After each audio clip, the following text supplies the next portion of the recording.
Napoleon Bonaparte, a sleep story. There is an island in the Mediterranean Sea where the mountains come down almost to the water, where the slopes are covered in a dense and fragrant scrubland of myrtle and rosemary and cistus and wild lavender that fills the air in summer with a smell so rich and so specific that anyone who has once breathed it and then breathed it again years later in some other place will be transported instantly back to the first time. Back to the particular quality of the heat and the light and the sound of the cicadas in the brush and the distant glitter of the sea below. The mountains of this island are not the gentle rounded mountains of a settled and long-cultivated landscape, but something more abrupt and more dramatic, mountains that rise steeply from the narrow coastal plain and that hold the clouds against them in winter and in summer stand bare and grey and very clear against the blue sky. And between these mountains run small rivers and deep gorges and valleys where the chestnuts and the olive trees grow in the shade and where the villages are built of the grey stone of the mountain itself, as if they had grown from it rather than been constructed upon it. This island is Corsica, and it sits in the sea between France and Italy and has belonged to both and to others at different times in its long history. And it was here, in the town of Ajaccio on the western coast, in a house on the street now called the Rue St. Charles, on the 15th of August 1769, that a child was born who was given the name Napoleon, a name in the Italian style that suited the family's Genoese ancestry and the island's mixed cultural inheritance, and who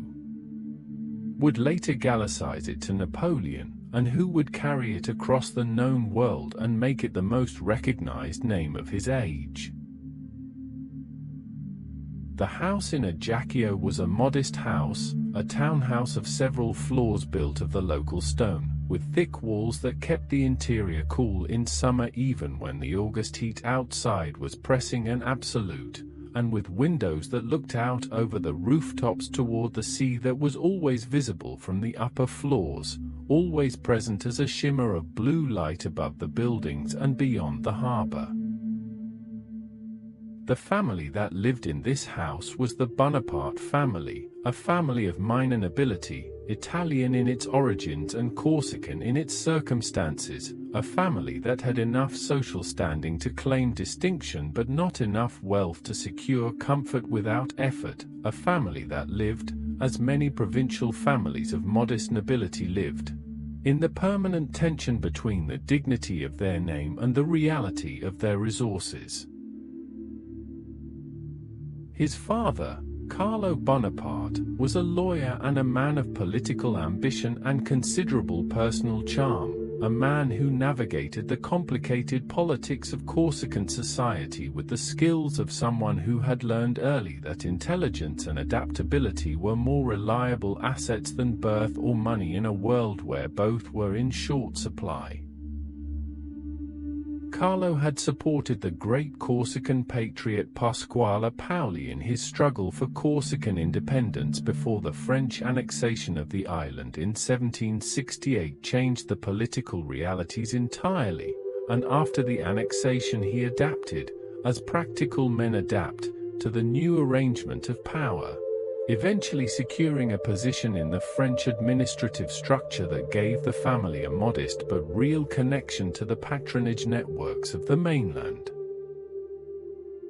He was a man who understood the world he lived in with the clear eyes of someone who could not afford the luxury of idealism, who needed things to be as they actually were rather than as he might have wished them to be, and this quality of clear-eyed pragmatism was one of the things he passed, along with the ambition and the energy and the intelligence, to his second son. His mother, Letizia Ramolino, was a woman of a different kind of formidability, a woman whose beauty and whose strength of character and whose absolute devotion to her children were the foundations on which the family was built in the years when it needed foundations most.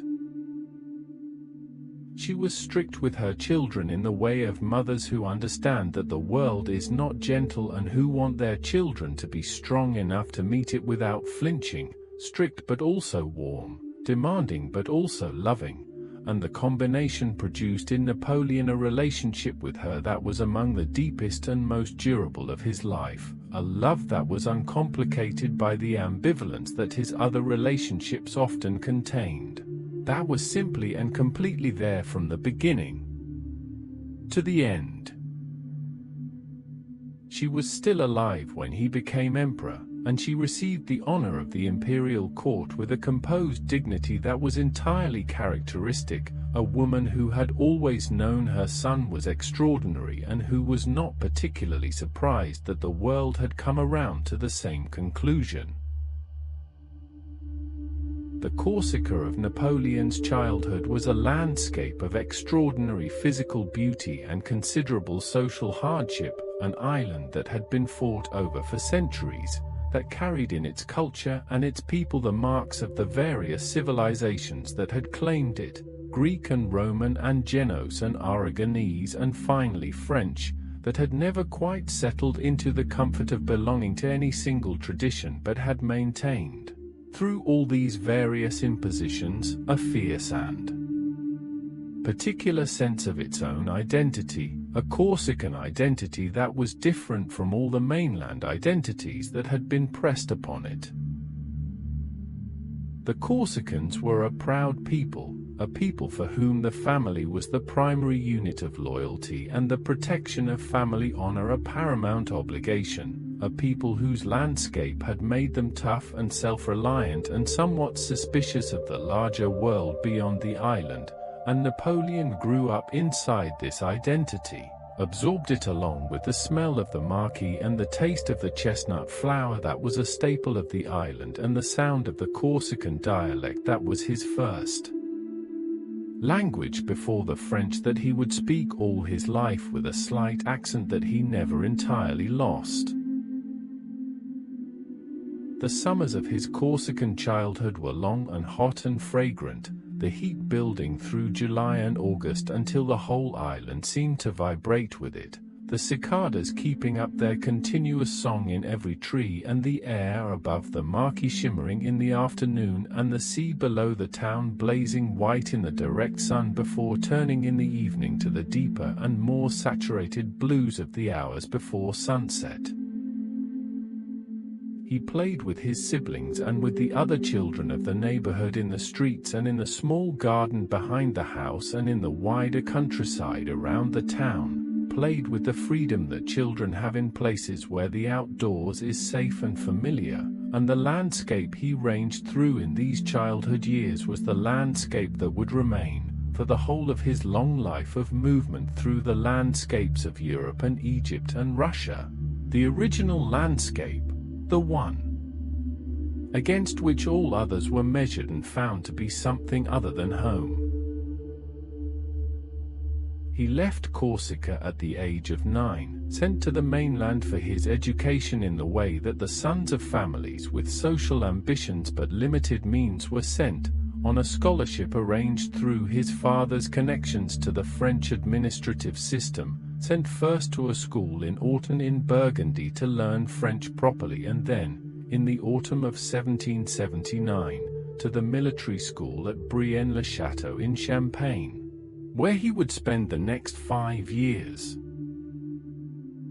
The journey from Corsica to Brienne, from the Mediterranean island to the flat country of northern France, was a journey between worlds, between the hot and fragrant and dramatic landscape of his childhood and the cool and measured landscape of the French interior, between the Corsican world where he was a Bonaparte of some local consequence and the French world where he was a provincial scholarship boy with a foreign accent and a foreign name. Brienne was a school run by the Minims, a religious order, and it educated the sons of the minor nobility destined for military careers, training them in mathematics and history and languages and the practical arts of the military profession in an environment that was disciplined and serious and not always kind to those who were in any way different from the majority. Napoleon was different in several ways, different in his accent and his foreignness and his poverty relative to the wealthier boys, and his fierce pride in his Corsican identity, which he maintained even as the French language and the French education were doing their work of absorption, and the combination of these differences made his years at Brienne years of a certain social isolation, years in which he learned to be self-contained and self-sufficient and to find in study and in solitude the compensations that the social life of the school did not provide. He studied with the focused intensity that would characterize everything he did throughout his life, covering the required subjects with thoroughness and spending whatever additional hours were available on the subjects that interested him most, particularly mathematics and history and geography, the subjects that would prove most directly useful to the military career he was preparing for. He read the campaigns of Caesar and Alexander and Hannibal with the eye of a student who was learning from them rather than simply recording what they contained, absorbing the strategic principles that the successful generals had employed and the mistakes that the unsuccessful ones had made, building in his mind a library of military knowledge that would eventually become one of the foundations of his extraordinary operational skill. He was also, in these years at Brienne, developing the quality of concentration that distinguished him throughout his career, the ability to attend to a single problem with complete and undivided focus for as long as the problem required, to hold in his mind simultaneously the multiple strands of a complex situation and to see among them the thread that led toward the solution, to work through the options with a speed and a clarity that astonished those around him. The winter snows of Champagne, so different from anything he had known on the island, fell on the school and the flat fields around it, and the young Corsican boy walked through them during the recreation hours and looked at the white and featureless plain stretching to the horizon in every direction, and thought about the mountains of Corsica and the sea visible from every high point of the island, and the smell of the marquee that was as different from the smell of this frozen French countryside as any two smells could be. The years at Brienne gave Napoleon something that the islands and the garrison towns could not have given him alone, which was the experience of sustained adversity among peers, the experience of being genuinely tested and finding in that testing not the failure he might have feared but the confirmation that his gifts were real and his preparation was sufficient and his will was stronger than the discomfort and the loneliness. He was not a popular boy at Brienne, was not the boy whom the other boys sought out for the pleasure of his company, but he was a boy who was taken seriously, who was recognized even by those who did not particularly like him as someone who was genuinely and formidably capable, and this recognition, grudging as it sometimes was its own form of preparation. Its own form of the education in being taken seriously that a person of genuine ambition requires. He built in those Brienne years the habits of mind that would serve him throughout his career, the habit of working methodically through a problem from its foundations rather than guessing at the solution, the habit of keeping notes and reviewing them and extracting from them the principles that the accumulated observations implied, the habit of reading with the specific goal of extracting the usable rather than simply absorbing the interesting, the habit of thinking about history as a record of decisions and their consequences rather than as a narrative of events, the habit, in short, of treating the whole world as a set of problems that could be understood and solved by the application of sufficiently clear and sufficiently persistent thought. He passed through the École Militaire in Paris after Brienne, completing in a single year a course that usually took 2, and was commissioned as a second lieutenant in the artillery in the autumn of 1785, at the age of 16, and was posted to a regiment at Valence in the Rhône Valley. The years between the commission and the Revolution, The years at Valence and then at Auxonne were years of reading and thinking and the gradual accumulation of professional and intellectual preparation that would make Napoleon ready for the opportunities the revolution would provide.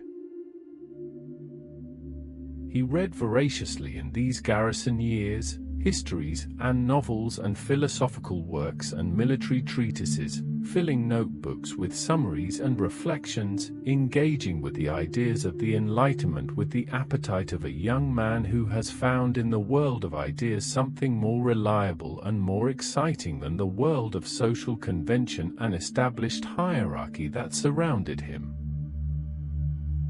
Valence itself was a pleasant town on the Rhone, and the Rhone at Valence was a great river in the full sense, a river that moved with authority and carried in its current the water of the Alps and the Massif Central down toward the Mediterranean that was the sea of his childhood.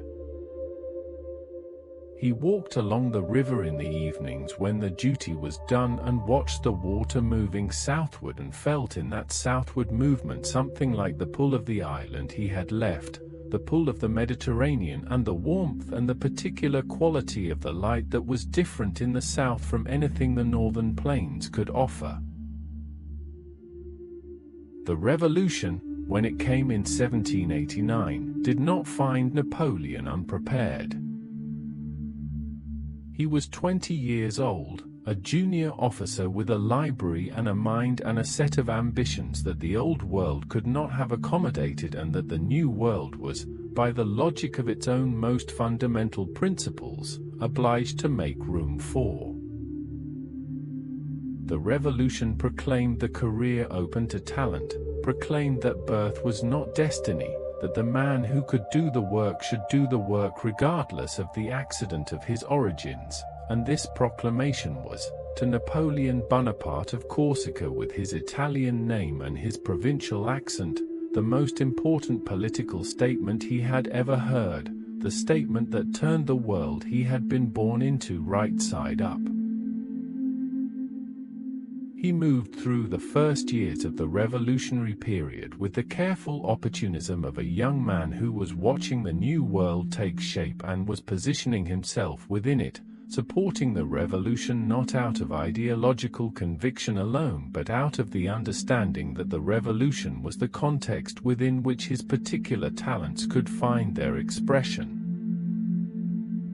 The family's final departure from Corsica in 1793, after a definitive break with the Corsican patriot Paoli, was also a closing of the door on the Corsican identity that had been so central to his sense of himself, a final turning toward France and the French world that would define everything that followed.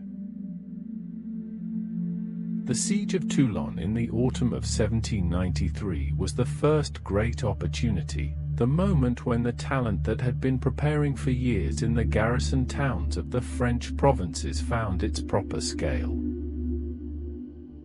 Toulon had been delivered to the British by royalist sympathizers, and the Committee of Public Safety had sent an army to retake it, an army that was struggling because the artillery was being used without the understanding of how the guns and the terrain and the objective interacted that made the difference between effective bombardment and mere noise.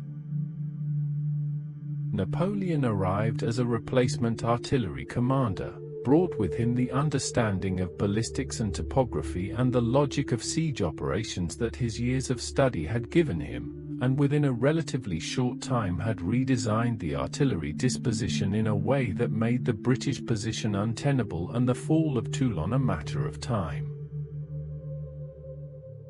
Toulon made him. It brought him to the attention of the people who mattered, and it confirmed what he had known in the way that a person of genuine talent knows it before the world has confirmed it, that the knowledge and the preparation were real, that the ideas he had been working out in the garrison towns and the notebooks were not merely theoretical but were the actual principles of actual military operations, that the world of battle and the world of mathematics were the same world, governed by the same logic, responding to the same kind of clear and systematic thought. He was made a general at the age of 24, promoted with a speed that would have been unimaginable in the old army, and that was entirely natural in the new one, where the criterion was competence, and the supply of competent senior officers had been dramatically reduced by the emigration of the aristocratic officer class who had provided most of the army's leadership under the old regime. The Italian campaigns of 1796 and 1797 were the campaigns that turned a promising general into a legend. He was given command of the Army of Italy, a hungry and poorly supplied force that had been conducting a largely defensive campaign against the Austrian and Piedmontese armies in the Alps, and he transformed it within weeks of taking command, transforming it first in spirit, with the proclamation that announced to the soldiers that he was bringing them to the most fertile plains in the world, that the glory and the riches that were their due were waiting on the other side of the mountains, and then in practice, driving the campaign with a speed and an aggression that the opposing commanders simply could not match. The northern Italian plain, which he saw for the first time in the spring of 1796 as his army descended from the Alpine passes into the Po Valley, must have been an extraordinary sight, the flat immensity of it opening out from the foot of the Alps to the horizon in every direction, the rice fields and the irrigation channels and the poplars along the roads and the distant spires of the Italian cities on the plain. This landscape was different from anything in his previous experience, different from Corsica and different from the Rhone Valley and different from the garrison towns of the north, a landscape of abundance and openness that was about to become the theater of operations of his first great independent command. The speed of the Italian campaign was its most startling quality, speed of movement and speed of decision and speed of thought, the army moving faster than the enemy expected armies to move, appearing at points where the enemy had not anticipated it, exploiting the gaps between the separated Austrian forces before those forces could concentrate, winning battles not primarily through superior numbers or superior firepower but through the superior management of time and space, through the understanding that in war as in geometry the straight line is the shortest distance between 2 points, and that the army that gets to the critical point first with enough force to act decisively will defeat an army that arrives later with larger numbers. He had read this principle in the histories of the great commanders, and now he was demonstrating it on the plains of northern Italy with a consistency and a vividness that made the campaign a kind of living textbook. He slept little during the Italian campaign, as he slept little during all the campaigns of his life, sleeping 4 or 5 hours and rising refreshed in the early morning hours to read the dispatches and dictate the orders that set the next day's operations in motion. He was constitutionally suited to the demands of the campaign, to the long days in the saddle and the nights bent over the maps and the constant movement from one point of the front to another and the decision-making under pressure that was the continuous substance of the commander's day. The evenings in Italy, when the day's operations were concluded and the dispatches written and the plans for the following day laid, had a quality that those who shared them with him described with consistent admiration, the quality of a mind that did not rest merely because the fighting was done, that moved with equal facility from the tactical problems of the campaign to the broader cultural and political dimensions of the situation. He found in the Italian cities through which the campaign passed, in Milan and Verona and Mantua and the others, the evidence of a civilization of great age and great beauty whose history he had read and whose physical reality he was now seeing for the first time with the heightened attention that comes from the confirmation of something long imagined.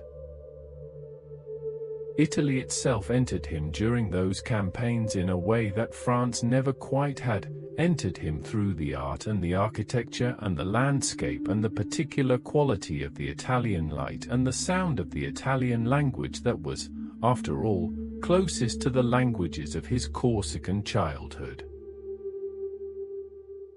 The Italian spring of 1796 was the spring of a landscape warming after winter, the smell of the blossoming orchards and the irrigation water, and, when the wind came from the south, the faint smell of the sea that was not so very far away. And this smell of the warm south was a smell that connected him to the island of his childhood, to the Mediterranean that was his sea before any other, to the particular quality of warmth and fragrance that the lands of the Mediterranean have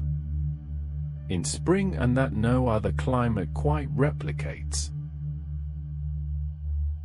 The Egyptian expedition of 1798 and 1799 was a different kind of enterprise, simultaneously a military operation and a scientific expedition, accompanied by a commission of scholars and scientists from every field who were brought along to investigate and document everything that Egypt contained, its ancient monuments and its natural history and its language and its customs and its geography, the whole extraordinary accumulation of a civilization older than any in the Western world. Napoleon understood Egypt not just as a strategic objective but as a place of genuine intellectual interest, and the work of the scholars, which produced the enormous description de l'Egypte published over the following decades, was one of the genuine intellectual legacies of the expedition. Egypt was an overwhelming experience, a landscape so different from anything in the European experience that the soldiers who marched through it found it alternately magnificent and terrible, the desert that stretched in every direction from the ribbon of the Nile Valley, the ancient monument standing in the desert sun with a completeness and a dignity that made everything around them seem provisional and temporary, the Nile itself moving in its slow and sovereign way through the flat valley, as it had moved for millennia, indifferent to the armies and the empires that had come and gone on its banks. He stood before the Great Pyramid of Giza and looked up at it with the particular quality of attention that he brought to everything in the world that was genuinely extraordinary, not the stunned passivity of a man who is overwhelmed, but the active attention of a mind engaging with a thing on its own terms, asking what the thing was and how it was made and what it meant and how it fit into the larger story of human civilization and human ambition. The pyramid was the largest thing he had ever stood beside, and its age, which he understood intellectually even if it could not fully be felt as a physical fact, was an age that put his own ambitions and his own historical moment in a perspective that was both humbling and, in its way, clarifying, the perspective of a man who understood himself to be not a final event but a moment in a sequence, not the end of history but one of its episodes. He returned to France in the autumn of 1799, timing the return with the instinct for political opportunity that governed everything else he did, timing it to coincide with the growing political instability of the Directory, the five-man executive body that had been governing France and that was, by 1799,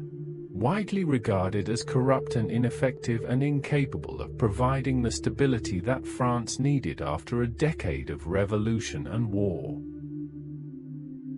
The coup of 18 Brumaire, November 9, 1799, brought Napoleon to power as first consul, and from that moment the direction of French and European history was, for the next 15 years, substantially determined by the workings of a single extraordinarily capable mind. The consulate years, from 1799 to 1804, were the years in which Napoleon did the work of government that is less dramatic than the work of the campaigns, but that was, in many ways, more durable in its consequences. He reorganized the French state from its foundations, creating the administrative institutions, the prefectural system and the legal code and the educational system and the financial institutions that would govern France and in time much of Europe for generations after his own power had ended. The Napoleonic Code, the civil law code that he oversaw with direct personal involvement, attending the drafting sessions himself and participating in the debates with the legal scholars who were working on the text, is perhaps the most lasting of all his achievements, a code that remains the foundation of the legal systems of France and of many other countries that adopted it, a code that translated the principles of the Revolution, the equality before the law and the protection of individual rights and the clarity of legal procedure, into the practical instruments of a functioning legal system. The daily routine of the first consul and then the emperor was a routine of extraordinary density, a routine in which the hours between rising, which was early, and retiring, which was often very late, were filled with an unbroken succession of meetings and dictations and reviews and inspections and the reading of reports and the writing of responses and the receiving of ministers and generals and ambassadors and the making of decisions on every subject from the disposition of armies to the salary of a provincial judge to the design of a building to the curriculum of a school.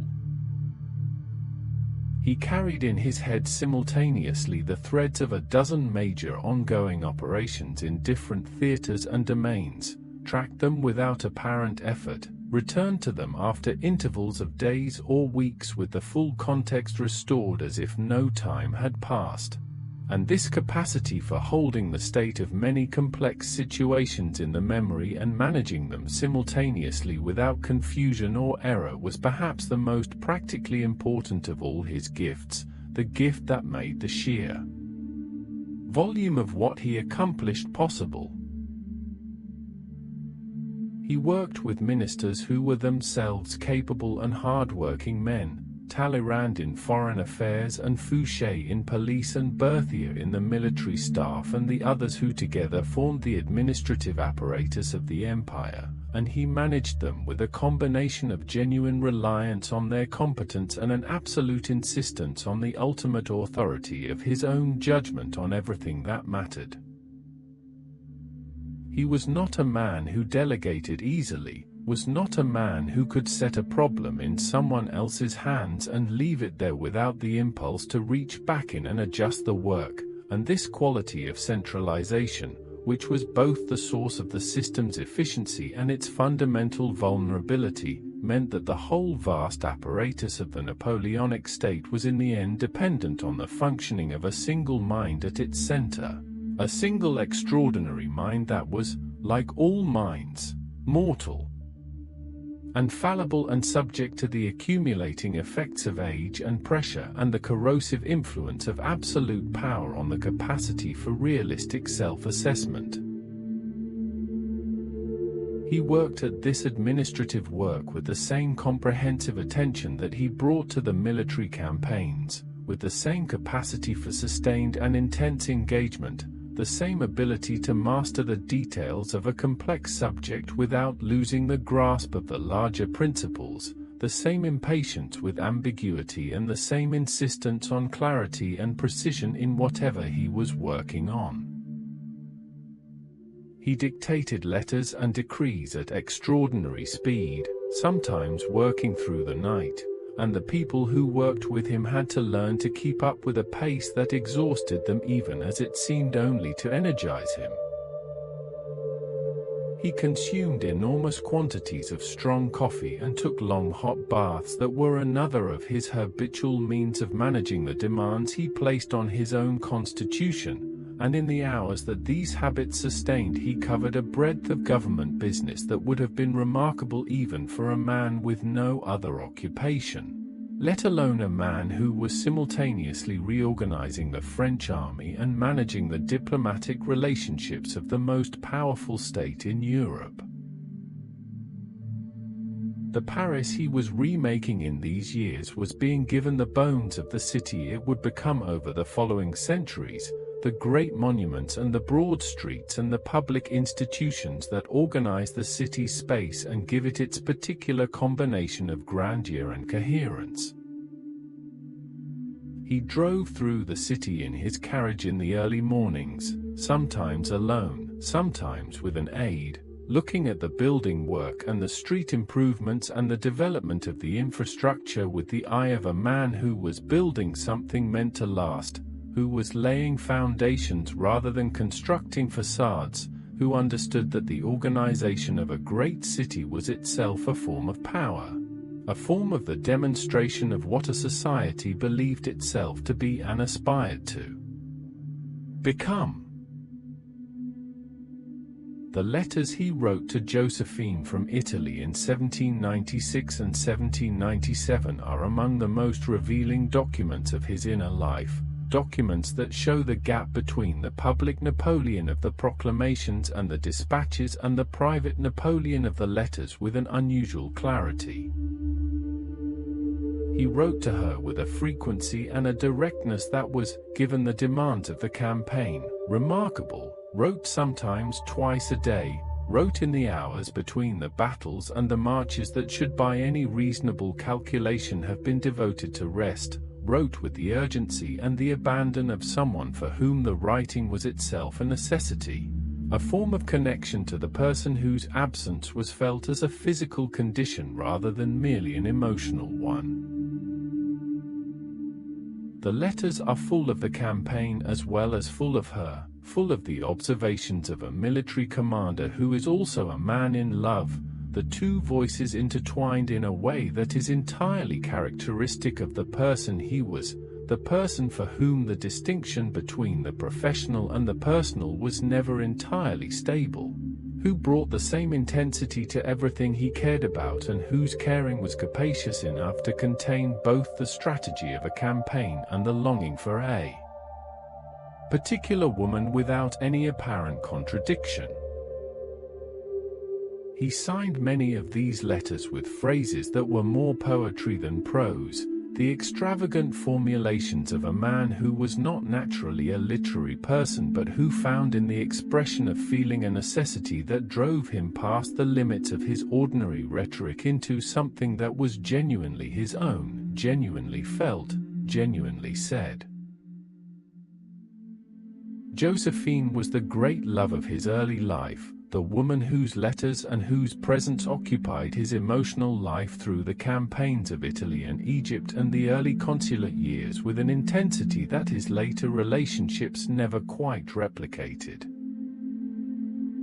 He wrote to her from Italy with a directness and a passion that are among the most personal documents he ever produced, letters that show a different Napoleon from the military and political figure, a man who was vulnerable in the way that those who love are vulnerable, who could be destabilized by a letter that arrived late or that was cooler in its tone than the previous one. She was a Creole from Martinique, a widow with 2 children when he met her, a woman of elegance and warmth and a certain skillful management of social relationships that was entirely different from his own more direct and often abrasive style, and the attraction between them contained all the usual mystery of attraction between people who are very different and who find in the different something that completes rather than conflicts. The gardens of Malmaison, which Josephine had developed into one of the finest private gardens in France, with a rose collection that was the largest and most varied in the world, were the one domestic environment in which Napoleon seems to have found something like the simple pleasure of being in a place rather than doing something in a place. He walked in those gardens in the earlier years of the marriage, walked among the roses that she loved so much and that she had assembled with the passionate collector's attention to rarity and beauty, and the walks were a respite from the continuous demand of the imperial role, a few hours in which the garden and the roses and the person beside him were the whole world rather than the small remainder after all the administrative and military demands had been met.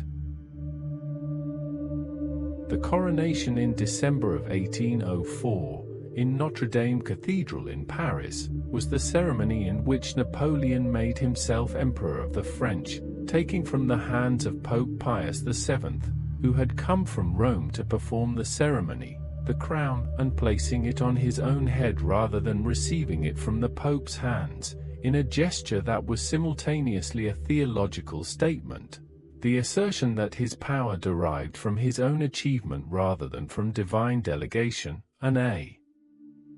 theatrical one, the most carefully staged moment in a life that was full of carefully staged moments. The cathedral was filled with the dignitaries of France and the representatives of the European powers, and the ceremony had been rehearsed and arranged with the same precision that he brought to the arrangement of a battle, every detail considered, every effect calculated, the whole event a demonstration that the new world the revolution had created had found its definitive and permanent form. The imperial years, from the coronation to the Russian campaign of 1812, were the years of the greatest extent of his power and the most sustained demonstration of military genius in the history of warfare.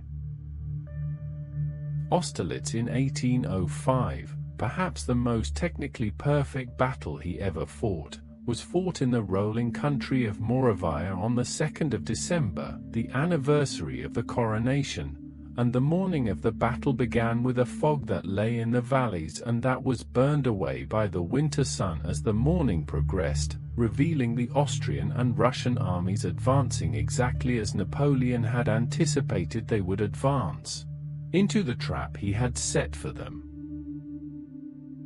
He had deliberately weakened his right flank to invite the Allied commanders to attack there, had pulled their main force out of position with the invitation of apparent weakness, and then had crushed the extended attacking force from the flank with the Guard and the Corps that had been waiting for precisely this moment, and the victory was as complete and as decisive as any in the history of the art of war. The night before Austerlitz was a night of unusual intensity even by the standards of the nights before great battles, which are always nights of particular quality, nights in which the proximity of the event that is coming fills the dark hours with a heightened awareness of everything, the cold air and the distant sounds of the two armies settling into their positions and the stars above the Moravian plain and the small fires that mark the lines. Napoleon moved through the French camp that night, moving on foot rather than on horseback, speaking to the soldiers at their fires in the direct and unaffected way that was one of his most effective personal qualities, speaking to them not as their emperor but as their commander, as the man who had led them through the Italian campaign and the Egyptian campaign and all the years of the Republic and who was leading them now into what he knew would be one of the decisive days of the era. The soldiers responded to him with the particular quality of trust that is only given to commanders who have demonstrated, over a long period of shared hardship and shared danger, that they understand the experience of the ordinary soldier and that their decisions, however demanding those decisions might be of the soldiers who carried them out, were made with full awareness of what they required. He understood this trust and valued it above most other things in his public life, understood it as the foundation of everything else, understood that an army was not a mechanism but a community of human beings whose willingness to follow depended on something that could not be compelled but only earned, and he earned it again that night in the camp before Austerlitz, moving from fire to fire in the dark of the Moravian plain. The subsequent great victories, Jena and Austerlitz in 1806, and Wagram in 1809, each demonstrated different qualities of the same fundamental gift, the capacity to impose his will on the situation faster and more completely than the opposing commanders could organize their resistance, the capacity to move and to act with a speed and a decision that kept the initiative always on the French side, that kept the enemy always responding rather than choosing, always reacting to. what was already happening rather than shaping what was about to happen. He was, in the middle years of the empire, a figure of extraordinary physical and mental energy who worked and traveled and commanded with a restlessness that was both the expression of his nature and the practical requirement of maintaining a dominion that stretched from Spain to Poland and from the Baltic to the Mediterranean. He moved between his palaces, the Tuileries and Fontainebleau and Malmaison, and the various imperial residences in the cities of the expanded empire, with the purposeful speed that characterized everything he did, arriving unannounced, inspecting and directing and deciding and moving on, the constant motion being both a management strategy and a reflection of a temperament that was not constitutionally suited to stillness. He had the ability, which those who traveled with him remarked on with consistent astonishment, to sleep in the carriage between one destination and the next, to close his eyes and be immediately and completely asleep, and then, when the carriage stopped or when he chose to wake, to be immediately and completely alert. The transition between sleep and wakefulness being for him not the gradual emergence through layers of drowsiness that most people experience, but an instantaneous switching between two complete states. He divorced Josephine in 1809, the divorce required by the need for an heir that she had not been able to provide, and he married Marie-Louise of Austria the following year. A union that was political in its origins and that developed into something warmer and more genuine than purely political marriages tend to become, and in 1811 Marie-Louise gave birth to the son who was given the title King of Rome, the heir for whom the dynastic logic of the empire required, the child who was taken from his father when the empire fell and who died young in Vienna without ever returning to France.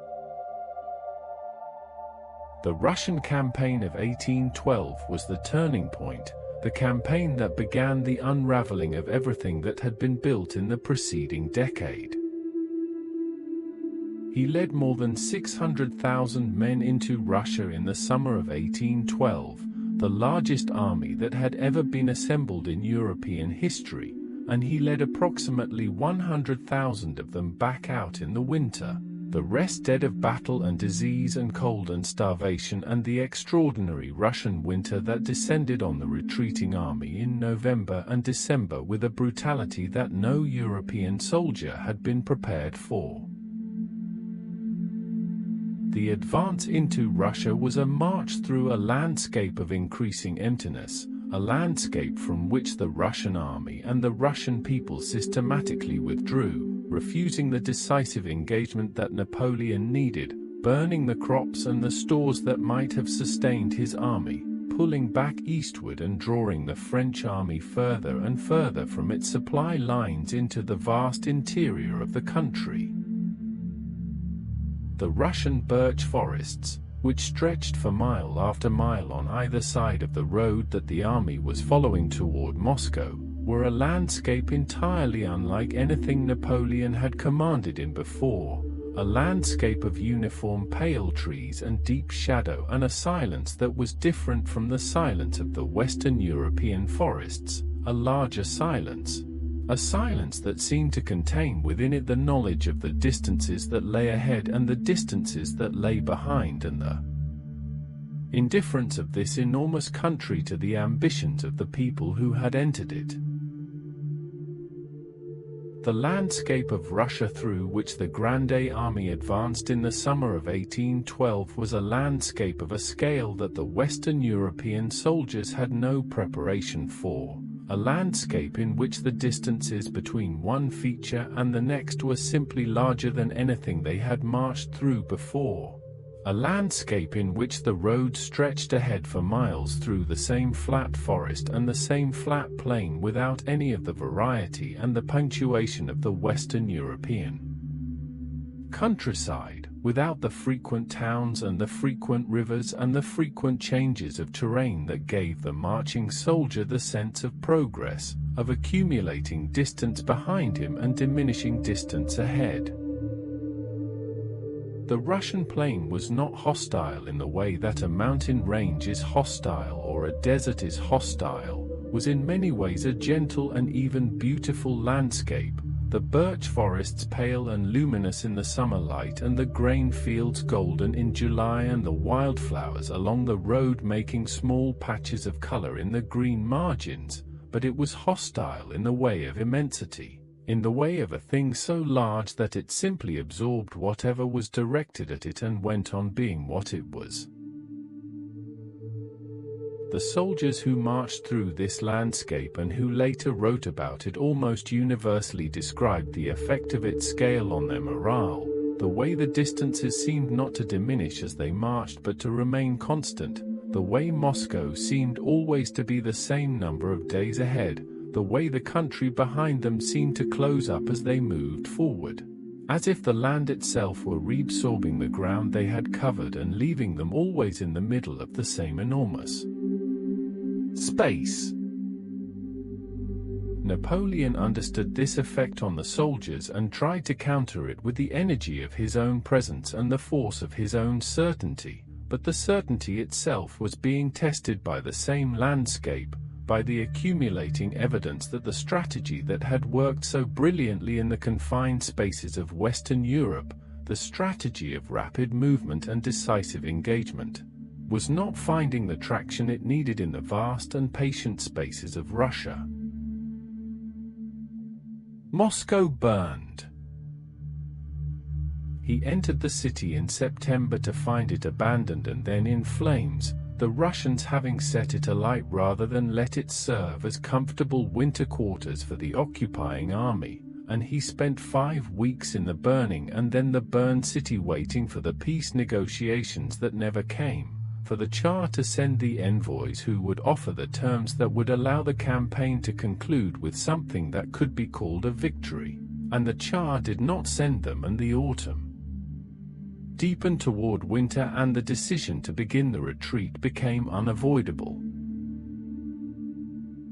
The retreat from Moscow across the Russian plain in the winter of 1812 was one of the great catastrophes of military history, recorded by the survivors in accounts that have the quality of nightmare, the endless column of men moving through the snow and the cold, the dead lying beside the road and gradually covered by the snow that kept falling, the horses dying and the soldiers dying and the discipline of the Grande Army dissolving in the face of a cold that was beyond anything the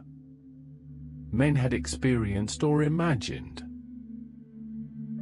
Napoleon moved through this catastrophe with a quality of presence and personal authority that was remarkable given the circumstances, always at the head of the column or near it, always visible, always commanding, the figure on horseback in the grey overcoat that the soldiers recognized from 100 battlefields, now moving through the most terrible ordeal his army had ever known. He arrived back in Paris in December of 1812 and immediately began the reconstruction of the army that the campaign had consumed, the extraordinary organizational effort of assembling a new force from the depleted conscript classes of France and the still available resources of the empire, an effort that showed his administrative gifts operating at full power even as the military situation was deteriorating. But the reconstruction was never complete enough, never fast enough, never equal to the combination of Russian and Prussian and Austrian and British forces now aligned against him, and the campaigns of 1813 and 1814 were campaigns of a shrinking perimeter, of brilliant tactical maneuvers in the service of a strategic position that was beyond recovery. He abdicated in April of 1814 and was sent to Elba, a small island in the Mediterranean not far from the coast of Tuscany, given to him as a sovereign domain, as if the man who had governed a continent could be contained and satisfied by the rule of a small island and its few thousand inhabitants. He spent 9 months on Elba, governing his small domain with the same comprehensive attention he had given to the governance of France and Europe, improving the roads and the mines and the agricultural practices of the island with the energy of a man who cannot stop governing, who finds in the organization and improvement of things, whatever the scale of those things, the activity that his nature requires.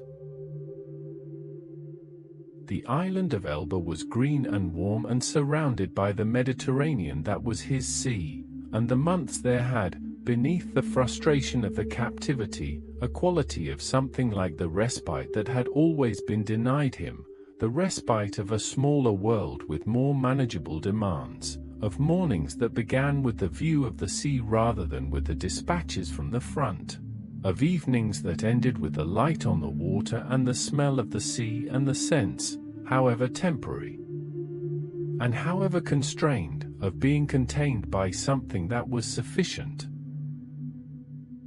He walked the paths of the island with the pleasure of a man who had spent decades riding across the landscapes of Europe at the speed of campaign and who was now moving through a small and beautiful place at the pace of walking, the pace at which landscapes reveal their detail and their texture, the pace at which you can smell the herbs under the feet and hear the insects in the scrub and see the small animals going about their business at the edge of the path.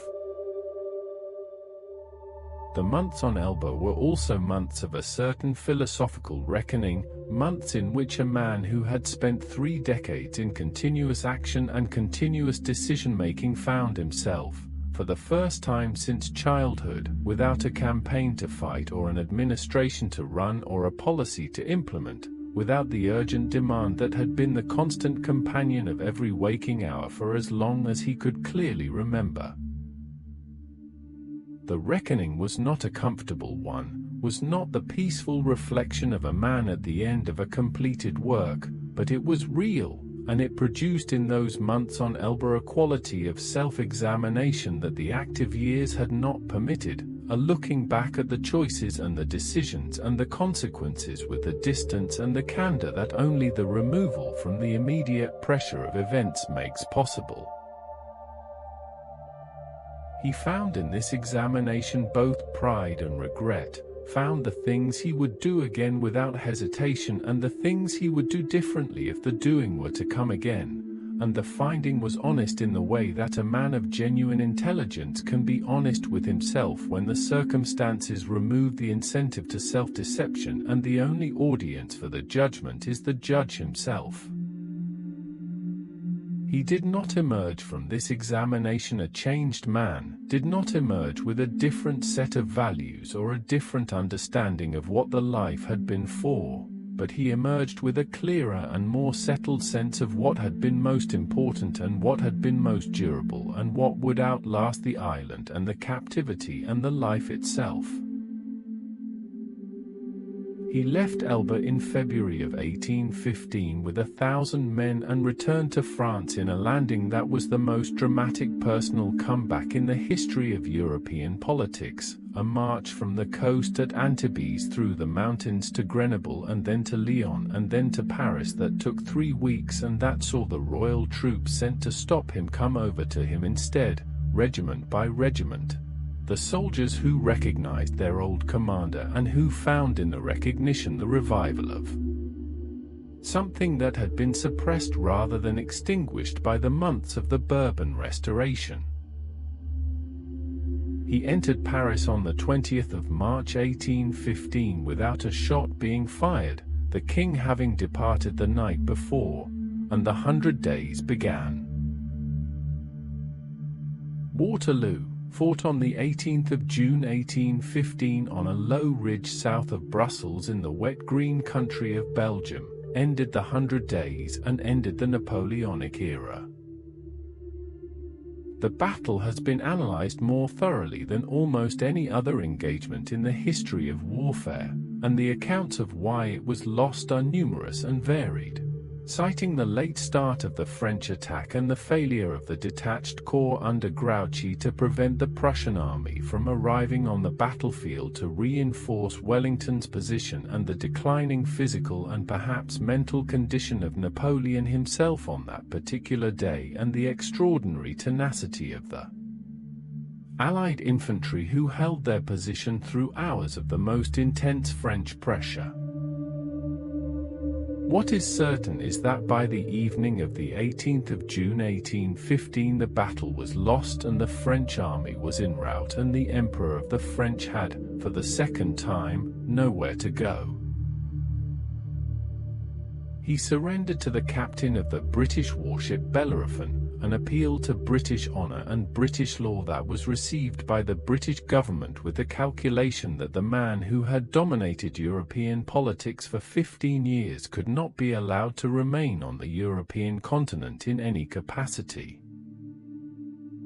He was sent to St. Helena, a small and remote island in the South Atlantic, too far from Europe and too well guarded for any repetition of the Elba escape, and there he spent the last 6 years of his life.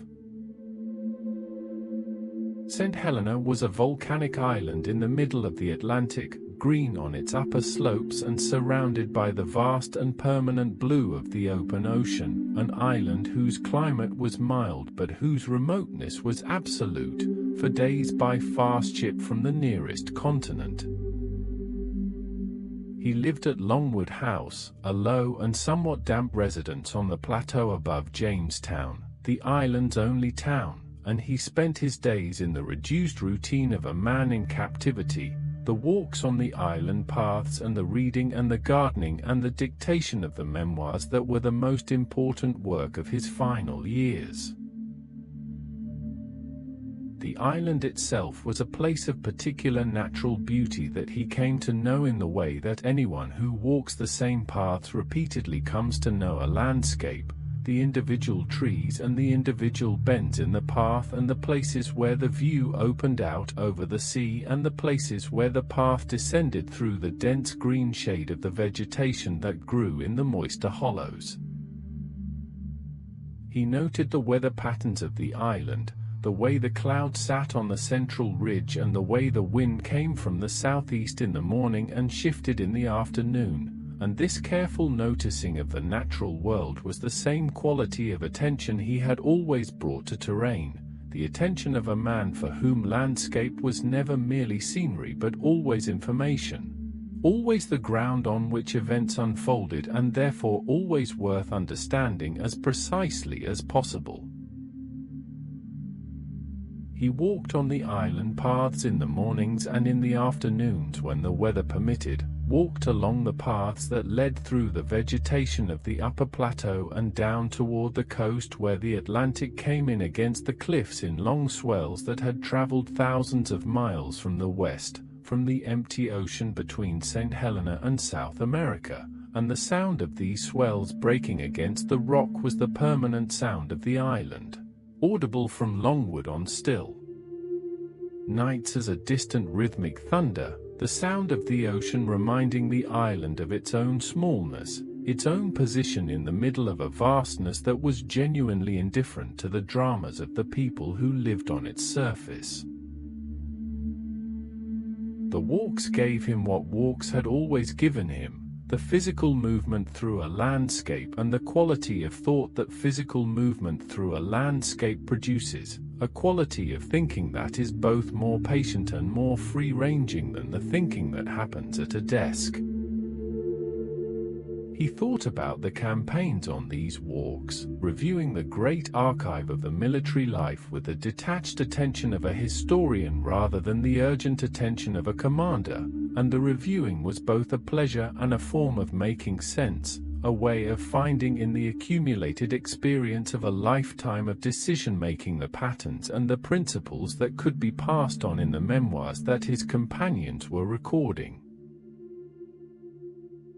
He read extensively on St. Helena, as he had read throughout his life, but with a different quality of attention now, the attention of a man who is reading not to prepare for action but to understand what has happened, not to extract the usable from the historical record but to find in that record the larger patterns that the urgency of the active years had not allowed him to see.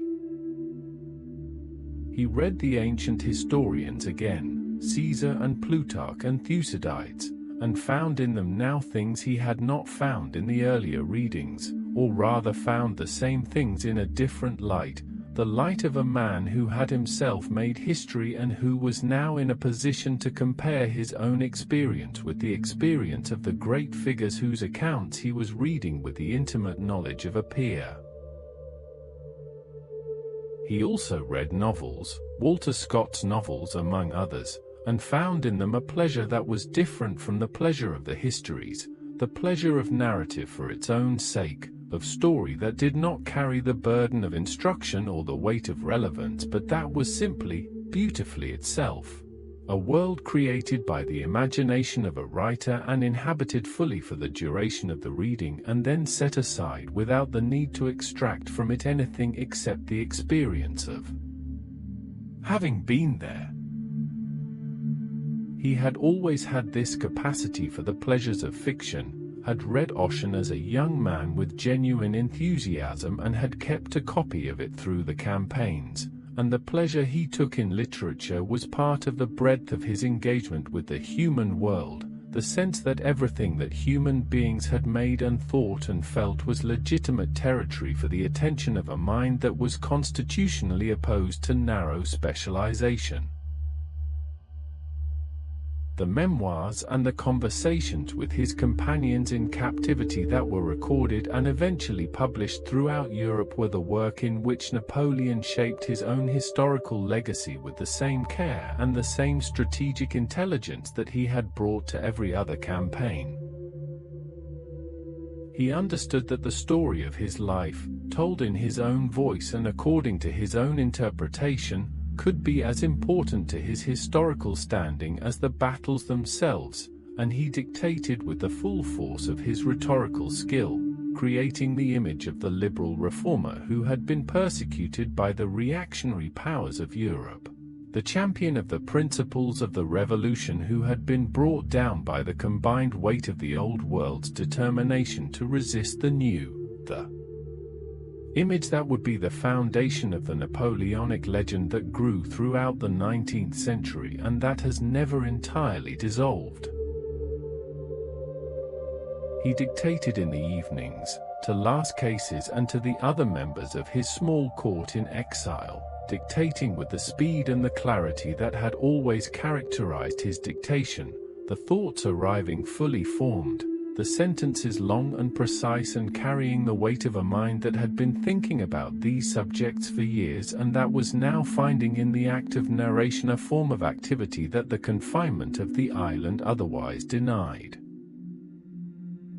The evenings at Longwood were the most animated part of the day, the part when the company gathered and the conversation was most extended and most wide-ranging, when Napoleon held court in the diminished way available to him and when the quality of his mind was most fully on display for the small audience of his companions.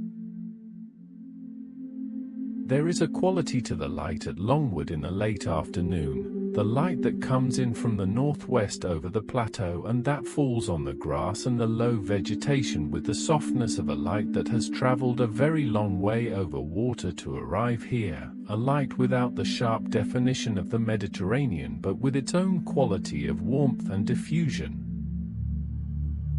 He watched this light in the late afternoons from the windows of Longwood, watched it moving across the plateau with the patience of a man who has learned, in captivity, the particular form of attention that captivity teaches, the attention that is not the urgent attention of the campaign but the slower and more contemplative attention of a man who has nowhere to go and nothing to do but to be where he is with as much presence as he can bring to the being. In the evenings, after the dictation was done and the guests had retired and the island had grown quiet, he would sometimes stand at the window of his bedroom at Longwood and look out at the night sky above the South Atlantic, a sky that was different from any he had looked at in Europe, a sky that was more southern in its arrangement of stars. That showed him the Southern Cross and the Magellanic Clouds that were not visible from the European latitudes where he had spent most of his life, and the strangeness of the sky was itself a measure of the distance from everything that had been familiar, a measure of how far the life had traveled from the house in Ajaccio where it had begun. He died on the 5th of May 1821, at the age of 51, of a stomach illness that was probably cancer, in the house on the plateau above the Atlantic where he had spent the previous 5 years. He had asked to be buried on the banks of the Seine, among the people of France, a request that the British government denied, and that was honored 19 years after his death when his coffin was brought back from St. Helena and carried through the streets of Paris in December of 1840, received by enormous crowds that lined the route and that included many veterans of the imperial armies. Old men by then who came in their uniforms and their medals to receive the return of their commander, and was deposited in the Invalids, where it rests today in a tomb of red porphyry that is one of the great monuments of the city, surrounded by the names of the battles and the flags of the campaigns and the testimony in stone of what the life had contained. The world he left behind was a different world from the one he had entered. The map of Europe had been redrawn and then redrawn again. The institutions of the old regime had been disrupted and in many places irreversibly altered. The principles of the revolution had been carried by his armies to countries that had not experienced their native form and that received them in the modified form in which his administration expressed them. The legal systems of much of Europe and of the European empires that would shape the rest of the world bore the marks of the Napoleonic Code. The very idea of what a state was and what it could do and how it should be organized had been transformed by the demonstration that a single coherent will, backed by sufficient force and sufficient administrative skill, could govern a continent. He had also, in the 15 years of his dominance, produced the conditions for his own defeat, had pushed the European states to the point where they learned, through repeated painful experience, the organizational and strategic reforms that were necessary to resist him, had stimulated in the peoples he had subjugated a nationalism that became the force that eventually overwhelmed him. The world he left behind was a world that had learned from him and that was, in the learning, already moving beyond him, already generating the political and military forms that would govern the 19th century in a way that owed much to his example and little to his continued presence. This is the measure of his historical importance and also its paradox, that the world he tried to create was in the end less durable than the world he inadvertently called into existence through the very force and the very comprehensiveness of his attempt. Let the mind rest now in the house at Longwood on the island of St. Helena, in the evening when the dictation is done and the companions have retired and the island is quiet outside the windows. The sound of the wind that almost always blows on that exposed plateau mixing with the distant sound of the sea that is audible on all sides, the sea that is the permanent reminder of the island's remoteness, of the distance between this green rock in the South Atlantic and the Seine and the Tuileries, and the battlefield of Austerlitz and all the other places where the life was most fully itself. Let the maps be on the table, the maps of the campaigns that he has been going over in the dictation, the lines of advance and retreat marked in the careful notation of the staff officer's art, the rivers and the roads and the towns and the dispositions of the armies rendered in the precise shorthand of military geography, the whole complex reality of the campaigns reduced to lines and symbols on paper, available to the eye at a glance in a way that the actual campaigns, experienced from inside them, never were.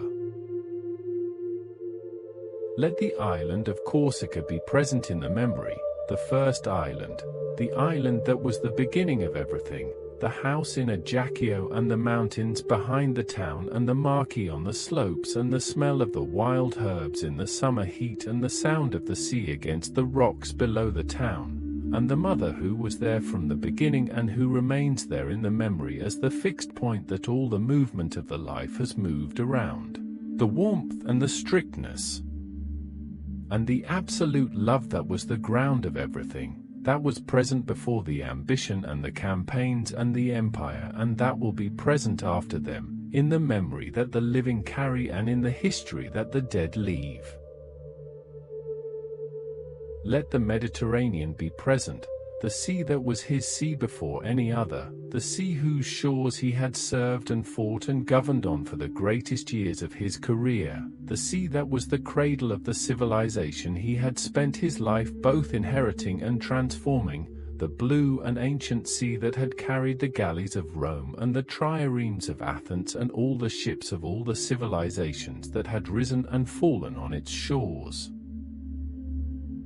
The Mediterranean in the evening light was deep and saturated and shot through with the gold of the setting sun, and the islands were dark shapes in this light, the shapes of Corsica and Sardinia and Elba and all the others, each one a world unto itself and all of them part of the larger world of the sea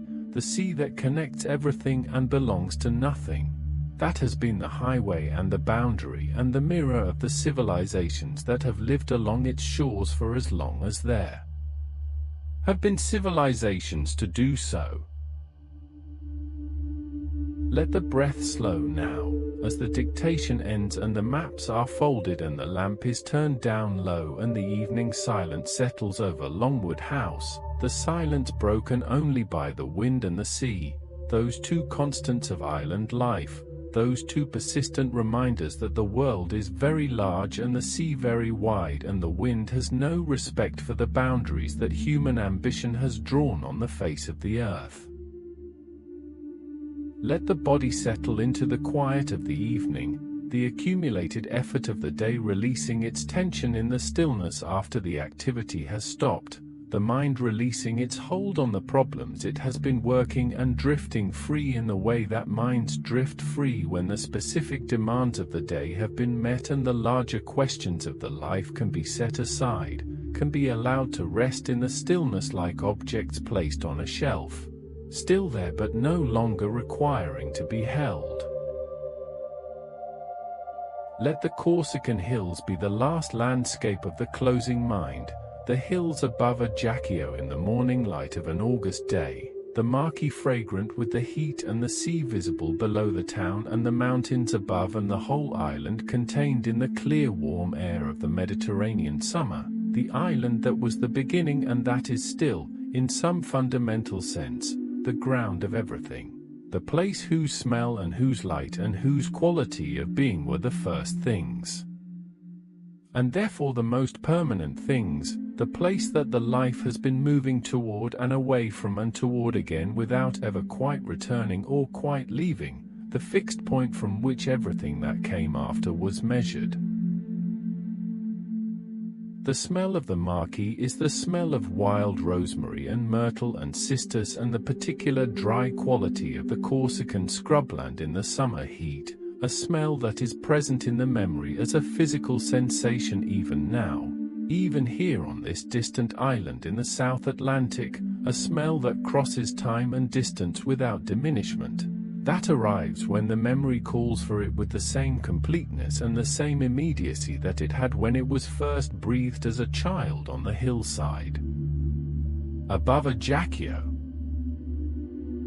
This is the nature of the deepest memories, that they are not records of the past but presences in the present, not descriptions of what was but instances of what is, of what persists through all the years and all the distances and all the changes that the life has accumulated, persists as the ground that the life has been built on, as the root from which the whole extraordinary growth has come.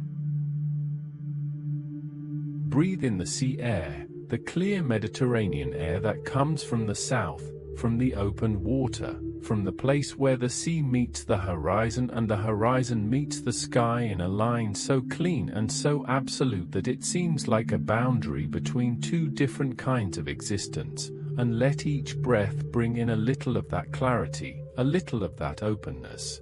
a little of the quality that the sea and the sky and the distant horizon have when you look at them from an island in the early morning before the heat builds and the day begins its demands, when everything is still and clear and the world seems, for just this moment, to be exactly as large as it is and no more, and entirely sufficient. Sleep now, as the island of St. Helena turns toward the night, as the stars come out above the Atlantic in their southern patterns, as the wind continues its patient work of moving the air across the ocean from one continent to another, as the sea moves in its enormous circuits around the planet that it covers more than the land does, as the memory of the campaigns and the palaces and the battles and the corridors of power softens and becomes simply the past, simply the accumulation of what was lying behind the present moment, like the wake of a ship, visible for a while and then absorbed by the water, and the water going on as it always goes on, the same water it always was, moving under the same stars, subject to the same tides, the same pull of the same moon that has governed the sea since long before there were human eyes to watch it or human minds to wonder at it or human voices to give it a name. Let the dictation rest. Let the maps be folded. Let the campaigns be over, the brilliant and terrible campaigns, the campaigns that changed the world and that were themselves changed by the world they tried to change. Let everything rest in the quiet that comes after the last effort, after the last word has been spoken and the last order given and the last calculation made, the quiet that has been waiting beneath all the activity for the whole of the life, and that now, in this island evening, this Atlantic silence, is finally and fully here.